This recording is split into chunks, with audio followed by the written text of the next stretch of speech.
Shalom saudara. Ketika saudara mendengar kata taat, apa yang ada di pikiran saudara? Apakah saudara setuju dengan saya jika saya berkata taat adalah salah satu hal yang sulit untuk dilakukan? Contohnya ketika saudara berkendaraan dan melihat lampu lalu lintas sudah berubah menjadi warna kuning. Apa yang akan saudara lakukan? Semakin memperlambat atau semakin ngegas? Saya duga akan banyak orang yang semakin ngegas.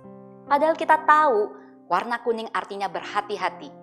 Itu berarti kita harus memperlambat laju kendaraan supaya tidak terjadi kecelakaan. Namun mengapa kita sulit untuk taat padahal kita tahu itu baik untuk kita? Sebenarnya ada apa di balik ketaatan itu?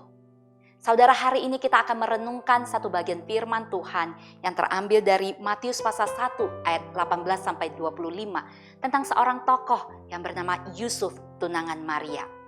Yusuf dituntut untuk taat terhadap kehendak Allah. Yusuf diminta untuk menikahi tunangannya Maria yang sudah mengandung sebelum mereka resmi menjadi suami istri. Bagaimana seorang pria terhormat bisa menikahi seorang wanita yang sudah hamil duluan? Sebagai pria terhormat, Yusuf bermaksud ingin menceraikannya dengan diam-diam. Namun ketika Yusuf mempertimbangkan hal itu, malaikat Tuhan menampakkan diri kepada Yusuf dalam mimpinya.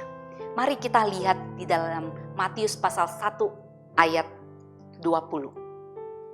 Tetapi ketika ia mempertimbangkan maksud itu, malaikat Tuhan nampak kepadanya dalam mimpi dan berkata, "Yusuf, anak Daud, janganlah engkau takut mengambil Maria sebagai istrimu, sebab anak yang di dalam kandungannya adalah dari Roh Kudus." Malaikat Tuhan menyampaikan semua isi hati dan kehendak Allah terhadap anak yang ada dalam kandungan Maria. Anak itu dikandung dari Roh Kudus. Dia adalah juru selamat yang akan menyelamatkan umatnya dari dosa. Ia adalah Immanuel yang berarti Allah menyertai kita. Yusuf anak Daud diminta untuk menikahi Maria, mengambilnya sebagai istri. Yusuf tahu dan jelas bahwa seluruh yang terjadi dalam hidupnya dan tunangannya Maria adalah bagian dari rencana keselamatan Allah bagi dunia ini. Maka sesudah bangun dari tidurnya, Yusuf pun melakukan apa yang diperintahkan malaikat Tuhan kepadanya. Saudara, ketaatan Yusuf terhadap kehendak Allah menunjukkan bahwa dia tahu dengan jelas dan mengerti kehendak Allah. Namun ketaatan bukan hanya sekedar tahu dengan jelas dan mengerti kehendak Allah. Di balik ketaatan itu ada sebuah hati yang mau berserah dan tunduk kepada Allah. Yusuf berserah dan tunduk kepada Allah. Bagaimana dengan saudara? Mari kita bertanya pada diri kita.